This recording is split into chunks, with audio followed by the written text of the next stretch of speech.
गरीब सास की 3 विधवा प्रेग्नेंट बहू। रवि, मोहन, श्याम, तुम तीनों आज इतनी जल्दी आ गए? हाँ माँ, वो सेठ ने कहा है कि हम तीनों को आज रात ही माल से भरा हुआ ट्रक ट्रैक्टर शहर लेकर जाना है। माँ, इससे हमारी बहुत अच्छी कमाई हो जाएगी। अब देखना, कुछ ही महीनों में हम लोग इस छोटे से घर को छोड़कर एक बड़े से घर में चले जाएंगे और खुशी खुशी उस घर में रहेंगे। भगवान करे तुम तीनों की खूब तरक्की हो। लता के तीनों बेटे रवि, मोहन और श्याम एक सेठ के यहाँ माल ले जाने का काम किया करते थे, जिस वजह से उनकी ठीक ठाक कमाई हो जाती थी। लेकिन अब उन्हें शहर में ही काम करना था, जिसको लेकर तीनों भाई बहुत खुश होते हैं।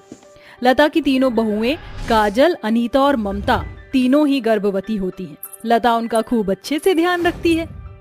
शाम होते ही तीनों भाई ट्रक लेकर शहर की तरफ रवाना हो जाते हैं। सब कुछ ठीक ठाक जा रहा होता है कि तभी उनकी ट्रक का अचानक ब्रेक फेल हो जाता है। ब्रेक फेल होने की वजह से उनकी ट्रक का बैलेंस बिगड़ता है और उनका ट्रक जाकर एक खाई में गिर जाता है। खाई में गिरते ही ट्रक में एक बहुत बड़ा ब्लास्ट होता है और देखते ही देखते ट्रक के जलने के साथ साथ तीनों भाई भी जल जाते हैं और उनकी मृत्यु हो जाती है। हे भगवान, ये तूने क्या कर दिया? मेरे तीनों बेटों को तूने मुझसे छीन लिया। अरे मुझ पर नहीं तो कम से कम मेरी तीनों गर्भवती बहुओं पर तो तरस खाता। तीनों गर्भवती हैं और माँ बनने वाली हैं। तूने तो मेरा पोता पोती को इस दुनिया में आने से पहले ही उनके सर पर से पिता का साया हटा दिया। माँ जी, भगवान के लिए रोना बंद करिए। अगर आप ऐसे ही रोती रही तो आपकी तबीयत खराब हो जाएगी। आप फिक्र मत करिए, हम कुछ न कुछ अपना इंतजाम कर लेंगे। हम आपके साथ ही हैं, आपको फिक्र करने की कोई जरूरत नहीं है। अपने तीनों बेटों को खोने के गम में लता सदमे में होती है, लेकिन उसे अपना और अपनी तीनों विधवा गर्भवती बहुओं का पेट पालना था। तीनों बेटों की मृत्यु के बाद घर में धीरे धीरे पैसों की कमी आनी शुरू हो जाती है, जिस वजह से घर में किसी को भी भरपेट खाना नहीं मिलता है। ये क्या, आज भी सिर्फ इतना ही खाना बना है? अरे ये एक प्लेट चावल और एक कटोरी दाल में मेरी तीनों बहुएं क्या खाएंगी? ऐसी हालत में तो उन्हें पोषण वाला खाना मिलना चाहिए। अगर ऐसे ही चलता रहा तो ये तो कमजोर हो जाएंगी और पेट में पल रहे बच्चे को भी सही तरह से पोषण नहीं मिलेगा। अब मुझे ही कुछ ना कुछ करना पड़ेगा। अपनी तीनों गर्भवती बहुओं का पेट पालने के लिए बेचारी लता को काम करना पड़ता है। लता दिन में लोगों के घरों में जाकर काम करती और देर रात तक ढाबों पर लोगों के जूठे बर्तन धोया करती। ये सब देखकर लता की तीनों बहुओं को बहुत बुरा लगता है। मुझसे माँ जी की ये हालत बिल्कुल नहीं देखी जा रही है। जिस उम्र में माँ जी को आराम करना चाहिए, उस उम्र में माँ जी हमारे लिए दिन रात एक करके पैसे कमा रही हैं, ताकि हमें किसी बात की कोई कमी ना रहे। काश हम लोग भी माँ जी के साथ उनकी मदद कर पाते, लेकिन ऐसी हालत में हम लोग कुछ भी नहीं कर सकते हैं। अरे बहू, तुम तीनों अभी तक सोई नहीं? कितनी रात हो गई है। ज्यादा देर तक जागना तुम तीनों की सेहत के लिए अच्छा नहीं है। इससे बच्चे की सेहत पर भी बुरा असर पड़ता है। माँ जी, हम कैसे सो जाएं? आप दिन रात हमारे लिए मेहनत कर रही हैं। रात के 11-11 बजे तक आप काम करती हैं। आपने तो सुबह से कुछ खाया भी नहीं है। ये लीजिए, थोड़ा सा खाना खा लीजिए, वरना आपकी तबीयत खराब हो जाएगी। अरे नहीं बहू, मैंने तो ढाबे पर ही थोड़ा बहुत खा लिया था। वो ढाबे का मालिक है ना, उसने मुझे काम करने के बाद खाना दे दिया था, तो मैंने वहीं पर खा लिया था। ये खाना तुम लोग रख लो, अगर तुम्हें भूख लगे तो खा लेना। ऐसी हालत में बार बार भूख लगती रहती है। इतना कहकर लता सोने के लिए चली जाती है, लेकिन लता का ये झूठ उसकी तीनों बहुएं पकड़ लेती हैं। अपनी तीनों बहुओं को खाना कम ना पड़े और उनकी सेहत पर इसका असर ना पड़े, इसलिए लता खुद पूरा दिन भूखा रहकर बहुओं को खाना खिलाती है। ऐसे ही समय बीतता रहता है और पूरा 1 महीना हो जाता है और आज लता बहुत खुश होती है, क्योंकि लता को आज उसकी पूरी महीने भर की पगार मिलने वाली थी। लता अपनी पगार को लेकर अपने घर वापस लौट रही होती है कि तभी लता को रास्ते में एक बूढ़ी औरत दिखाई देती है, जो भूख से बहुत बिलख रही होती है। बेटा कुछ खाने को दे दे, 3 दिनों से कुछ भी नहीं खाया है। भूख और प्यास के मारे मेरी हालत खराब हो रही है। भगवान तेरा भला करेगा अगर तू मुझ बुढ़िया को कुछ खिला देगी। हे भगवान, इस बूढ़ी अम्मा की हालत तो बहुत ही ज्यादा खराब हो रही है। अगर मैंने इन्हें ऐसे ही छोड़ दिया तो इनकी हालत तो और ज्यादा खराब हो जाएगी। अम्मा ये लो, कुछ पैसे रख लो, इससे जी भरकर खाना खा लेना। भगवान तेरा भला करे, तेरी जो भी परेशानी हो वो खत्म हो जाए। लता उस बुढ़िया को कुछ पैसे देकर वापस अपने घर जाने लगती है कि तभी थोड़ी दूर चलते ही लता को एक आदमी दिखाई देता है जिसका बाइक के साथ एक्सीडेंट हो जाता है। एक्सीडेंट की वजह से उस आदमी के सर से बहुत सारा खून बह रहा होता है। हे भगवान, इतना सारा खून, इन्हें तो जल्दी से हॉस्पिटल लेकर जाना पड़ेगा, वरना ज्यादा खून बहने की वजह से इनकी जान पर भी खतरा बन सकता है। लता जल्दी से उस आदमी को हॉस्पिटल लेकर जाती है और उसका इलाज करवाती है। इलाज में लता के आधे से ज्यादा पैसे खर्चे हो जाते हैं। अब लता के पास सिर्फ 600 रुपए ही बचते हैं। ये क्या, मेरे पास तो सिर्फ 600 रुपए बचे हैं। अब इन 600 रुपए में मैं अपनी बहुओं की जरूरतों का सामान लेकर आऊं या राशन लाऊं? लता बहुत निराश हो जाती है, लेकिन लता को इस बात की खुशी भी होती है कि उसकी वजह से किसी ने पेट भरकर खाना खाया तो किसी की जान बच गई। 600 रुपए को लेकर लता जब घर आती है तो देखती है कि उसके घर में बहुत सारा राशन रखा हुआ है। अरे बहू, इतना सारा राशन यहाँ कैसे आया? माँ जी, ये राशन हम नहीं बल्कि 2 औरत हमें देकर गई हैं। कह रही थी कि वो शहर से आई हैं और गरीबों को राशन बांट रही हैं। बहुत ही नेक थी वो दोनों। राशन के साथ साथ वो हमें कुछ पैसे भी देकर गई हैं। इन पैसों से तो हमारा बहुत ही अच्छे तरीके से गुजारा हो जाएगा। लता को ये सब सुनकर थोड़ी बहुत हैरानी होती है, लेकिन खुशी भी होती है कि अब उसकी बहू को आधा पेट खाकर सोना नहीं पड़ेगा। लता अब जल्दी से अपने और अपनी बहुओं के लिए खाना बनाती है और आज कई दिनों के बाद लता और उसकी तीनों बहुएं भर पेट खाना खाती हैं। खाना खाने के बाद सभी सो जाते हैं, जिसके बाद लता को एक सपना आता है और वो उसे सपने में देखती है कि माता लक्ष्मी देवी और देवी अन्नपूर्णा उसके सपने में आई हैं। लता, पैसों की कमी होने के बावजूद भी आज तुमने उस बूढ़ी औरत और उस असहाय आदमी की मदद की, वो भी बिना किसी लालच के। तुम जानती थी कि तुम्हारे पास पैसे बहुत कम हैं, लेकिन फिर भी तुमने उन दोनों की मदद की। इसलिए मैं तुमसे आज बहुत प्रसन्न हूँ। मेरा आशीर्वाद है कि आज के बाद तुम्हारे घर में कभी भी पैसों की कोई भी परेशानी नहीं रहेगी। लता, तुमने कभी भी खाने की बर्बादी नहीं की और खुद भूखी रहकर अपनी तीनों गर्भवती बहू को खाना खिलाया। इसलिए आज के बाद तुम्हारे घर में कभी भी अन्न की कोई भी कमी नहीं रहेगी। तुम्हारा घर राशन से हमेशा भरा रहेगा।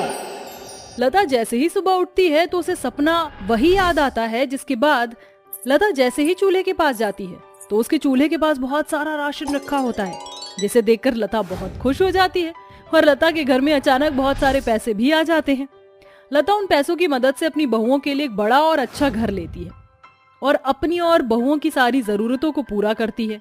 लता अपने साथ साथ ही जरूरतमंद इंसान की मदद करती और हर भूखे इंसान को खाना खिलाती, जिस वजह से उसके परिवार पर हमेशा भगवान की कृपा बनी रहती है।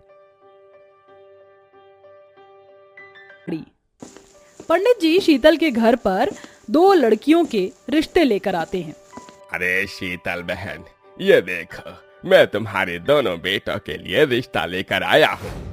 ये तो बहुत बढ़िया बात है भाई साहब। मैं तो कब से ढूंढ रही हूँ कोई अच्छी लड़की मिल जाए, लेकिन मैंने आपको कुछ बताया था, मुझे लड़की अमीर घराने से ही चाहिए। तभी वहाँ पर शीतल का पति मनोज आ जाता है। अरे वाह पंडित जी, चलो अब आप लड़कियों के रिश्ते लेकर आए हो तो हमें भी दिखाओ, जरा हम भी देखें आखिर कैसे रिश्ते लेकर आए हो आप हमारे बेटों के लिए। मनोज को ऐसी बातें करते हुए देख शीतल थोड़ी देर शांत रह जाती है। वो अपने दोनों बेटों के लिए अमीर घराने के रिश्ते ढूंढ रही थी, लेकिन पंडित जी के दिखाए हुए रिश्तों में एक तो अमीर घराने की लड़की थी, लेकिन एक लड़की गरीब परिवार से थी, जिसे देखकर शीतल कहती है, अरे ये लड़की तो गरीब परिवार से है, ऊपर से इसका रंग भी बहुत काला है, हमारे परिवार में इसका मैचअप नहीं हो पाएगा। मनोज जब गरीब परिवार की लड़की की फोटो देखता है तो उसे वो लड़की पसंद आ जाती है।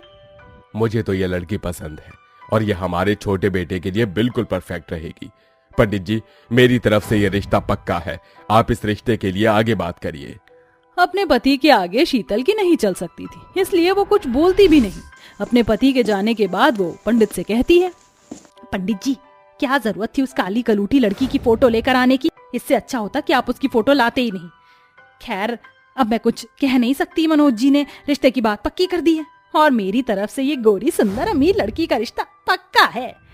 अब आप दोनों परिवार वालों से बात करके रिश्ते को आगे बढ़ाओ।